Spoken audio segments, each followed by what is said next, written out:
la Russie a décidé de reconnaître ces deux pays. C'est une violation de l'intégrité territoriale de l'Ukraine. Et comme tel, c'est déjà largement inadmissible. Mais quand on y ajoute par-dessus le marché la présence de troupes russes sous prétexte d'y constituer une force de maintien de la paix, il y a là une forme d'humour noir grinçant qui finit de rendre odieux le spectacle devant lequel nous sommes placés.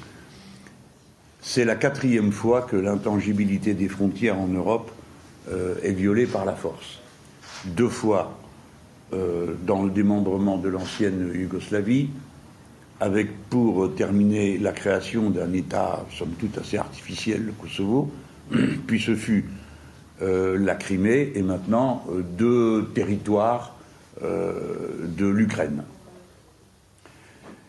Dans tous les cas, ce fut le résultat d'un même phénomène de départ, c'est-à-dire l'effondrement, l'implosion du régime soviétique qui, pour la première fois de l'histoire moderne, conduisait à une nouvelle situation, une nouvelle organisation des nations, sans qu'on ait jamais discuté des nouvelles frontières et des conditions de dislocation de l'Union soviétique.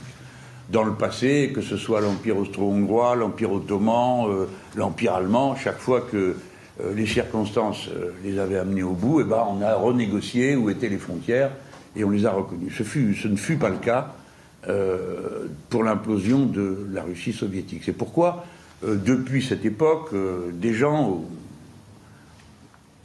dont je fais partie disent qu'il est impératif de créer un cadre qui permette de rediscuter des frontières. Je ne dis pas les mettre en cause, mais discuter du cas particulier que pose chaque frontière mise en cause par l'un ou par l'autre. Ces cas sont bien plus nombreux que ce que l'actualité en retient aujourd'hui. Dans l'ancienne Yougoslavie, il y a encore des revendications territoriales des uns et des autres, et du côté de l'Ukraine, il y a non seulement les revendications connues de la Russie, mais il y a celles qui sont moins connues de la Pologne ou de la Hongrie, qui par ailleurs a aussi des revendications sur ses voisins. Au demeurant, tout ça, ça concerne l'ancien empire soviétique, mais dans l'ancienne Europe de l'Ouest, les frontières aussi ont été remises en question à plusieurs reprises, dans le cas particulier de l'indépendance de la Catalogne ou dans le cas plus spécifique de l'indépendance de l'Écosse, et ce sont 2 dossiers pendants. Dès lors, la question des frontières est posée partout. Je vais y revenir, mais d'abord, je m'arrête un instant à ce qui vient de se passer en Ukraine. Il faut d'abord que chacun comprenne bien pourquoi c'est insupportable. Quelles que soient les explications qu'on peut avoir à fournir pour comprendre comment on en est arrivé là. Et moi-même, j'en aurai un certain nombre. Mais il faut d'abord bien comprendre pourquoi, quel que soit son point de vue, pour un Français, il ne peut pas être possible d'accepter que les frontières soient remuées par la force. Voilà. Parce que, évidemment, nous sommes un peuple souverain, nous avons l'intention de le renouveler, et nous ne voulons laisser le goût à personne de franchir les frontières sans l'accord des gens.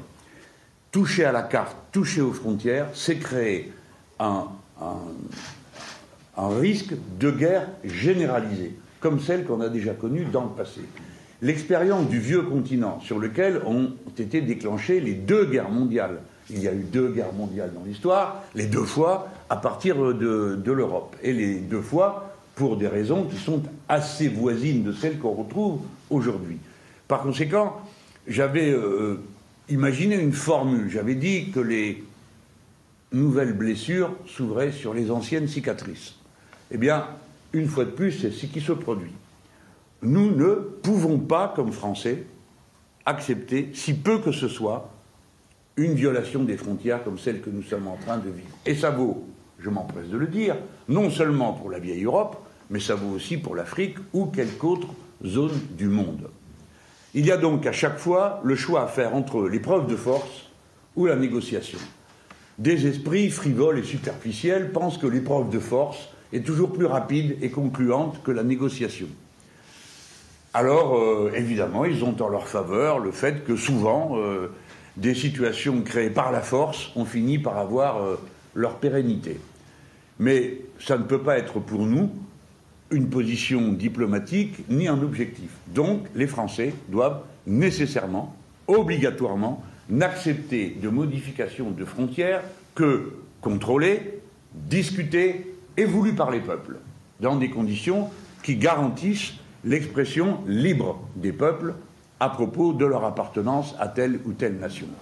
Toute autre méthode ne peut être que condamnée.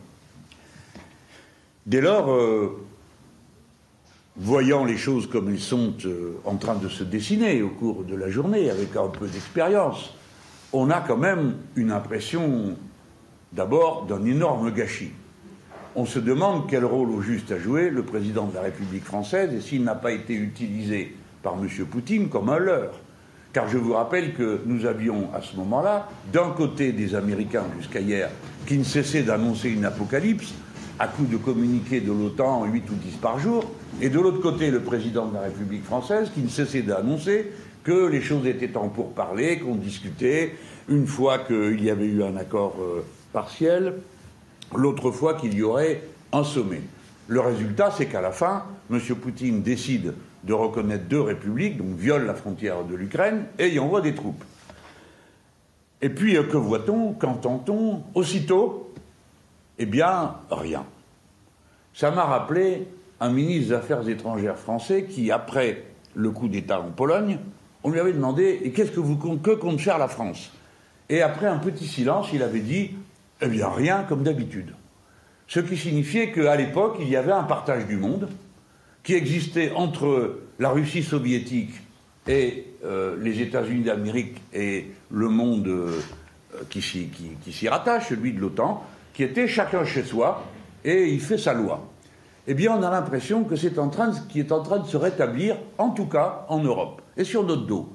Position que les Français ne peuvent pas admettre. Pourquoi je dis ça? Parce qu'il y a eu le précédent de la Crimée. Tout le monde connaissait l'histoire profonde de la Crimée. On savait très bien qu'en y organisant un référendum, on connaissait le résultat d'avant. Mais ce n'est pas par un référendum que les choses se sont faites, mais par une invasion. Et puis que s'est-il passé? Eh bien rien. Tant et si bien que maintenant, ce qui est évident, c'est que M. Poutine a eu le dernier mot. Et pourtant, on a fait des sanctions. Et maintenant, la même situation se dessine pour l'Ukraine. On nous dit on va prendre des sanctions, et chacun en a rajouté des sanctions très fermes, très définitives. De quoi parle-t-il? Aucune sanction n'a jamais marché avec les Russes. Pourquoi cette fois-ci mieux qu'une autre? Tout le monde sait que c'est pas vrai. Donc ça veut dire qu'il y a une façon d'accepter que la frontière soit violée. Y a-t-il une alternative? Oui, il en existe. D'abord, le simple fait qu'on s'arrête 5 minutes pour réfléchir, avant de faire des gargarismes et de l'emphase qui ne mènent à rien et ne débouchent sur rien, sinon que de nouveaux inconvénients pour l'Europe et pour la France. Cette solution, c'est la conférence des frontières que je propose depuis tantôt 2 élections présidentielles. Une conférence des frontières dans un cadre qui a été prévu pour ça, qui s'appelle l'Organisation pour la sécurité et la coopération en Europe, dont sont membres les États-Unis, la Russie et tous les pays européens. Il y a donc un cadre pour ça. Pourquoi est-ce qu'on n'envisage pas la tenue de cette conférence des frontières pour discuter de quoi? Si on parle de coopération et de sécurité, c'est qu'on sait très bien que si les conditions de sécurité ne sont pas respectées pour les uns ou pour les autres, ils tâchent de se les donner par la force. Donc nous avons besoin de savoir de quoi parlent et veulent aujourd'hui les Russes et que veulent les Nord-Américains sur le continent européen et les Européens. On ne peut plus supporter que les discussions sur la sécurité de l'Europe soient faites entre M. Biden et M. Poutine et que nous sommes autorisés à venir reprendre le café avec eux. On ne peut pas accepter qu'on continue cette escalade qui va conduire à quoi? Ce que tout le monde a compris. Une fois que les Russes ont fait leur prise d'avantage, pourquoi l'ont-ils fait? Parce que vraisemblablement, ils se sont dit que l'OTAN viendrait en Ukraine. Et que c'était plus facile pour eux d'absorber maintenant, tant qu'il n'y a pas d'OTAN, que demain, quand il y aura l'OTAN. Alors on a l'impression qu'ils sont en train de se repartager le monde, et en particulier l'Europe. Ma position, comme vous le savez, est celle d'un non-aligné.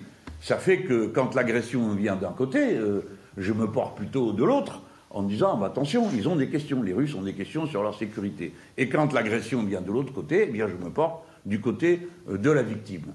Et c'est la raison pour laquelle j'ai cette attitude aujourd'hui. J'ajoute que cette histoire de sanctions me semble moins simple à imaginer que ce qu'en disent certains. Bien sûr, il y en aura, hein, et il faut qu'il y en ait, mais elles ne vont mener à rien. Sinon, à une chose, c'est que c'est les Français qui vont en faire les frais, comme la dernière fois. Le résultat du dernier régime de sanctions qui a été appliqué à la Russie, si j'en crois ce que m'en a dit la Chambre de commerce franco-russe à Moscou, que je suis allé rencontrer là-bas, a surtout conduit à ce résultat que les Russes sont devenus autosuffisants et souverains dans les domaines où nous leur vendions hier des productions agricoles et où les Français faisaient ce travail, ainsi que d'autres produits dans les différents domaines, puisque le premier poste d'exportation, c'est les produits de transport, qu'on lie avec le transport. Mais c'est pas tout. On nous dit que le gazoduc Nord Stream 2 sera coupé. Ah, les Américains, ils sont enfin arrivés. Ça fait bientôt 10 ans qu'ils font ce qu'il faut pour que ça ne marche pas. Et les Allemands ont déjà répondu une fois aux Américains. Couper le gazoduc, oui, mais alors vous nous fournissez ce dont on a besoin.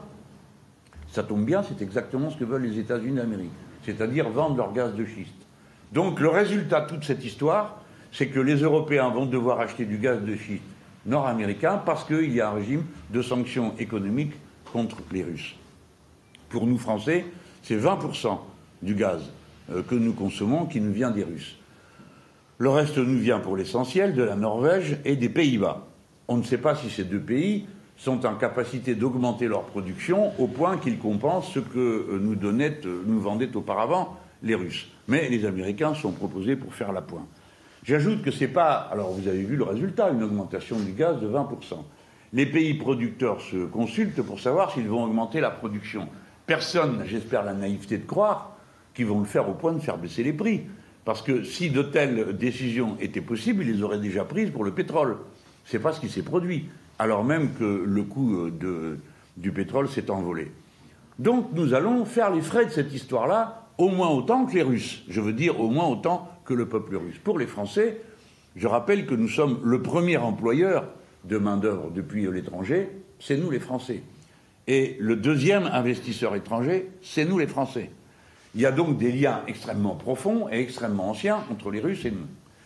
Tout ça me ramène une nouvelle fois au fait que, pour ma part, je n'accepte pas l'hypocrisie de cette histoire de sanctions. Pas que je ne veuille pas qu'on fasse de sanctions. De toute façon, quel pouvoir ai-je dans ce domaine? Je dis seulement que c'est hypocrite, parce que ça ne donnera rien. Ce n'est pas ça qui va faire sortir la Russie du Donbass. Ce n'est pas ça qui va provoquer le référendum sous contrôle international qu'on devrait organiser en Crimée. C'est une conférence sur la sécurité. Il faut donc qu'on sache clairement ce qu'ils demandent, que tout le monde le sache, et pas seulement quelques petits cénacles dans le secret des négociations diplomatiques. Que demandent les Russes? Que veulent-ils? Et nous, que voulons-nous? Eh bien, il y a un certain nombre de sujets sur lesquels on peut être parfaitement clair. Nous sommes contre l'existence de missiles de petite portée ou moyenne portée, 500, 5000 km. Ce sujet est le sujet clé depuis 2014, c'est-à-dire depuis l'époque où, étant sortis des accords d'Helsinki, c'est quand même un comble, on était plus en sécurité pendant la guerre froide qu'aujourd'hui. Il y avait un accord qui interdisait la présence de tels objets sur le sol de l'Europe. Pourquoi nous, Français, avons toujours été attachés à ça? Parce que nous ne voulons pas que l'Europe soit un champ de bataille.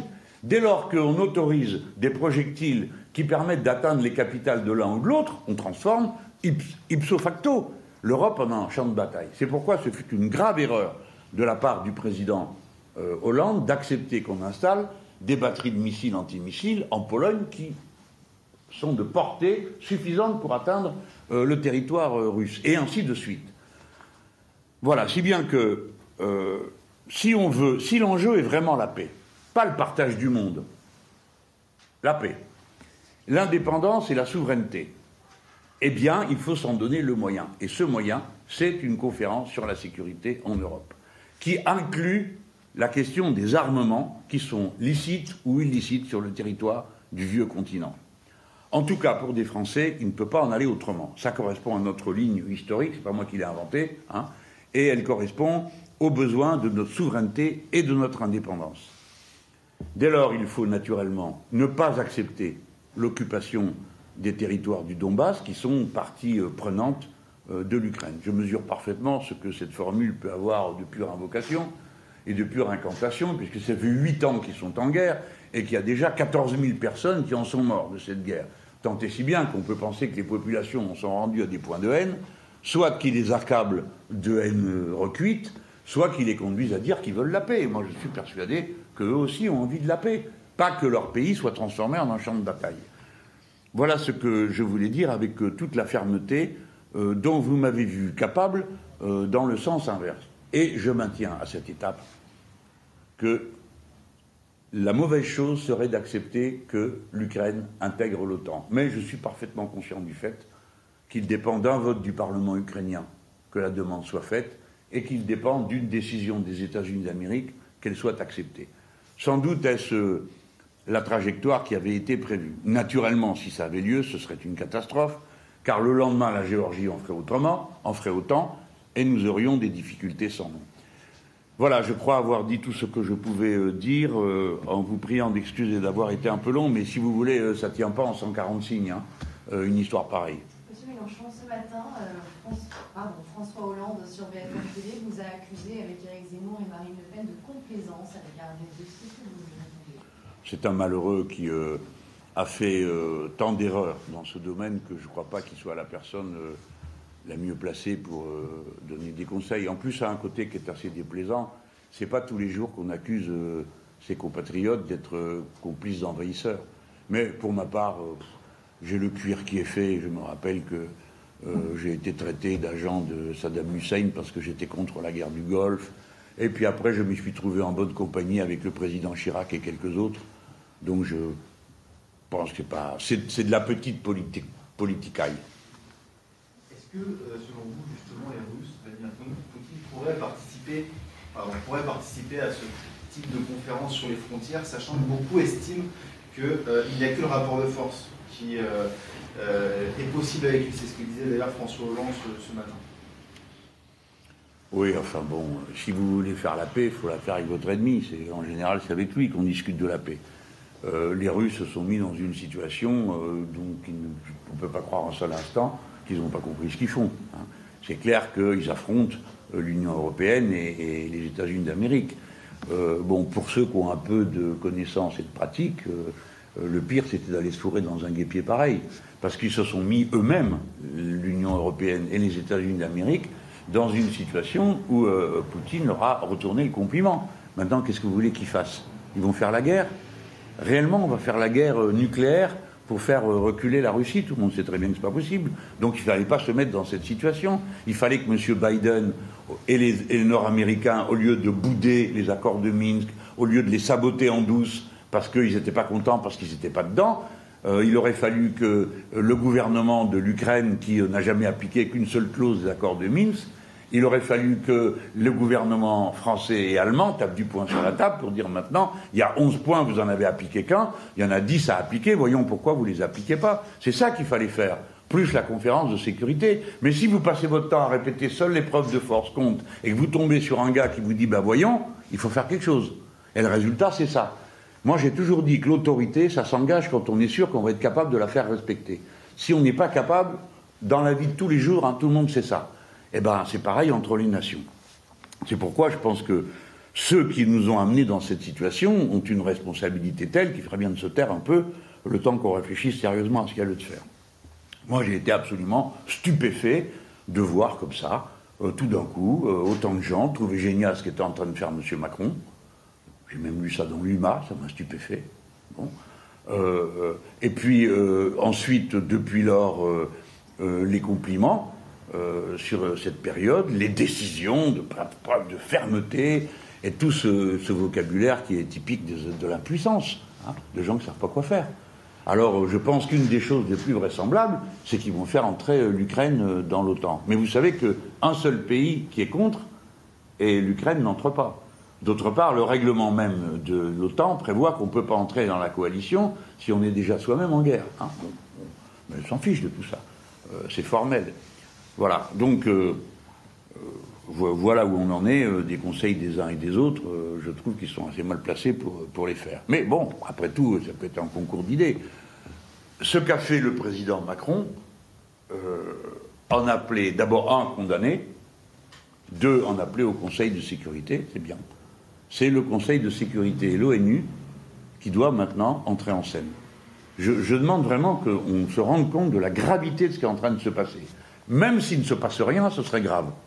Parce que ça veut dire qu'on accepte une logique qui est celle de la force. Alors après, c'est qui le suivant? Parce qu'on a l'air de penser que seuls les Russes sont capables de rapports de force, mais c'est mal connaître le monde et l'Europe. Hein. Croyez-vous que les Polonais étaient embêtés de voir l'Union européenne les condamner parce que ils ont passé outre les garanties des droits fondamentaux? Non, ils sont passés en force. Les Hongrois ont fait pareil. Non seulement ils sont passés en force, mais ils ont obtenu qu'on ne tienne aucun compte de ce qu'ils étaient en train de faire au moment de leur verser le plan d'aide. C'est quand même énorme. Donc, de la marche qu'on faisait progressivement vers des rapports civilisés, discutés, négociés, parfois à perte de vue, mais négociés, on passe maintenant à je te prends, je t'impose, je fais de force. Bon, c'est un message qui, s'il devait généraliser, les Français aussi devront l'entendre. Hein.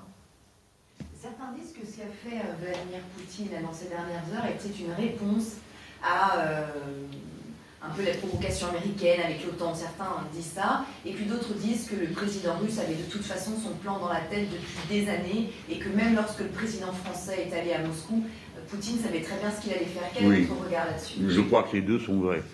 Le plan numéro un, c'est que une fois que l'Union soviétique a implosé, ce qu'on appelait l'Ouest, le camp de l'Ouest, avait pris l'engagement qu'on n'étendrait pas la limite de l'OTAN. Oh, alors, et après, il y a eu discussion pour savoir si c'était vrai ou pas que la promesse a été faite.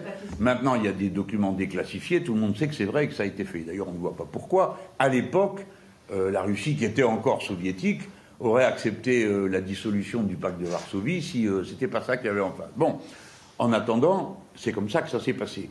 Et à partir du moment où les États-Unis en ont profité pour se dire, bah, puisque c'est comme ça, on avance, accomplissant une politique qui n'avait plus de sens, car avant il s'agissait d'encercler l'Union soviétique, pas la Russie. Hein. La Russie, c'est un pays capitaliste comme un autre aujourd'hui, dirigé par un régime plutôt autoritaire que pas autoritaire, mais bon, comme il y en a des paquets dans le monde. Hein. Alors, à partir où ils ont fait ça, la Russie, qui a eu le sentiment d'une humiliation terrible. Bon, peut-être que beaucoup d'entre vous ont oublié ce qu'a été cette humiliation. C'était le président Eltsine. C'était une mortalité gigantesque dans toute la Russie. C'était la vente de Spoutnik, qui représente rien pour vous parce que vous êtes trop jeune, mais c'était le premier objet humain qui était parti au-delà de la limite de la Terre. Ils l'ont vendu comme si nous, je ne sais pas quoi, on vendait la Tour Eiffel ou quelque chose comme ça.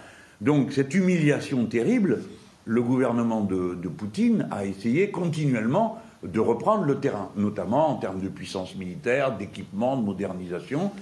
Et quoi qu'ils ne représentent que 2% des dépenses militaires du monde, ils ont retrouvé un rang qui fait réfléchir toutes les forces armées du monde parce qu'ils ont prouvé une forme d'efficacité. Donc, c'est vrai qu'au point de départ, c'est l'impérialisme des États-Unis qui pose problème. Mais après, le mode de la réponse aggrave la situation et ne peut pas nous conduire à donner raison à ceux qui envahissent. Ça ne peut pas être ça la solution. Enfin, encore une fois, moi je m'exprime en ayant à l'esprit deux enjeux, hein, la paix. Parce qu'une fois qu'il n'y a plus de paix, figurez-vous que c'est la guerre. Et si c'est la guerre, après, alors on sait comment ne pas entrer en guerre, mais sortir de la guerre, c'est encore plus dur. Hein. Donc moi je demande qu'à chacune de ces étapes, les gens réfléchissent bien à ce qu'ils sont en train de dire et en train de faire. Notamment en matière de gesticulation. Donc je pense qu'on comprend toutes les raisons qui ont pu conduire les Russes à se comporter de cette manière. Mais ils se comportent d'une manière que nous, on ne peut pas accepter. D'abord, on ne peut pas accepter qu'ils roulent notre président dans la farine, même si on est des opposants. Hein, quand même, c'est la France, c'est notre pays.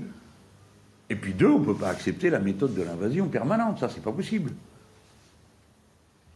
Voilà comment je réponds à ça. Mais vous savez, j'avais dit des choses extrêmement voisines au moment de la Crimée. La Crimée, c'était encore plus compliqué.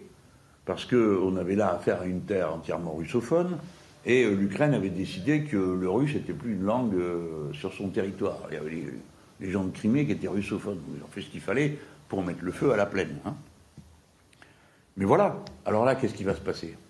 On va laisser faire, et puis ça va couler, on va faire des sanctions que les Français vont payer. Justement, vous, votre ressenti, est-ce que, selon vous, c'est une première étape de la part des Russes, et finalement, leur volonté, c'est d'aller plus loin que au-delà en tout cas du Donbass? Et deuxième question, est-ce que ça va forcément avoir des conséquences sur nous en France, sur le prix du gaz, sur le prix de l'énergie, sur les Français? C'est dans la campagne présidentielle. Qu'est-ce que vous proposez justement? L'Allemagne vient d'annoncer qu'il suspendait le Nord Stream 2, donc on va sans doute vers cette situation. Alors, il se trouve que sur les discussions sur le Nord Stream, les hasards de mes amitiés diverses et multiples dans le monde font que je sais que c'est pas là que vient de surgir la question.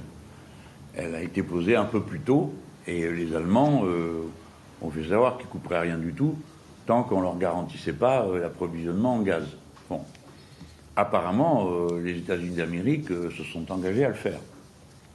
Alors, pour l'instant, le robinet n'est pas ouvert, donc il n'est pas coupé, il n'est pas ouvert, il n'est toujours pas ouvert. Ce qui me fait penser que tout ça est provisoire, parce que c'est pas tous ces milliards qui ont été investis là, la présence de nombreux Allemands dans les organes dirigeants du gaz russe font que... Voilà. Est-ce que vous pensez qu'il peut aller jusqu'à Kiev, le président russe? Ah, non. Ah ben, moi, je suis comme vous. Hein. Il y a 8 jours, je vous aurais dit, j'y crois pas. Et d'ailleurs, sur le moment, j'ai plus vu ce que faisait Poutine. Sur le moment, je me suis dit, il fait sa prise d'avantage maintenant, parce que c'est plus compliqué pour lui si l'Ukraine est membre de l'OTAN. Donc il prend les devants pour éviter une confrontation de plus haut niveau, mais en même temps, il fait avancer la confrontation et l'épreuve de force, parce que maintenant, les autres doivent faire quelque chose. Si la réplique, c'est fermer Nord Stream pendant 1 an, ça veut dire qu'on lui dit, monsieur, je vous en prie, hein, servez-vous. Quoi? L'Ukraine est un pays, hélas, très fragile, qui a été horriblement mal géré, qui a été pendant un moment aux mains d'une extrême droite extrêmement corrompue. L'actuel président de l'Ukraine est un homme qui a beaucoup surpris favorablement, parce que c'était un acteur de cinéma dans lequel il jouait le personnage d'un président vertueux. Et ça lui a permis d'être élu extrêmement confortablement. On lui avait dit, il faut faire un débat pour le 2e tour. Il avait dit, on fait un débat de rien, moi je ne connais rien à tout ça. Il a quand même été élu, et il fait preuve de beaucoup de sang-froid. C'est-à-dire que pendant toute une période, moi je me calais sur ce qu'il disait lui. Il disait, c'est pas la peine d'en rajouter, c'est du catastrophisme, nous connaissons bien le terrain, les Russes ne feront pas d'invasion. Moi, je me repérais sur ce que dit l'Ukrainien. À partir du moment où l'Ukrainien vous dit, il n'y a pas de problème, vous pouvez penser quand même qu'il est mieux informé que vous depuis Paris ou vos copains dans les ambassades qui vous renseignent. Bon. Et cet homme, dans ce moment-là, fait preuve de sang-froid. Il aurait pu en rajouter, hein, tout de suite, en demandant l'intégration à l'OTAN. Il a fait preuve de sang-froid. Donc, moi, je compte sur sa solidité, mais il n'est pas le seul facteur politique en Ukraine. Hein, il y en a bien d'autres. Et au point que, vous vous souvenez, à un moment donné, les Américains ont dit, il ne faut surtout pas qu'ils partent de Kiev parce qu'il va se faire renverser. Alors tout le monde trouvait que c'était curieux que les Américains aient l'air à ce niveau de connaissance de la situation en Ukraine. Donc, je pense que les Russes, voyant ça, sont plutôt dans l'attitude de maître renard. J'attends que le corbeau ouvre la bouche. Bon, et que ça tombe tout seul. Mais là, rendez-vous compte que la prise d'avantage est considérable. Ce que vient de faire Poutine est absolument inouï de violence. Enfin, on est sur le terrain, on est en Europe. Il ne fait pas ce qu'il veut. Eh bien si, il fait ce qu'il veut. Et qu'est-ce que vous voulez faire en face? Tenir des discours guerriers qu'ensuite vous n'appliquerez pas? Qui est-ce qui est prêt à faire une guerre nucléaire pour l'Ukraine? Personne. Donc mieux vaut avoir des attitudes qui sont calibrées en fonction de la situation que de s'inventer des rôles comme ça de va-t-en-guerre sur des plateaux de télé, comme j'ai pu voir hier. Je trouvais ça absolument inouï, quoi.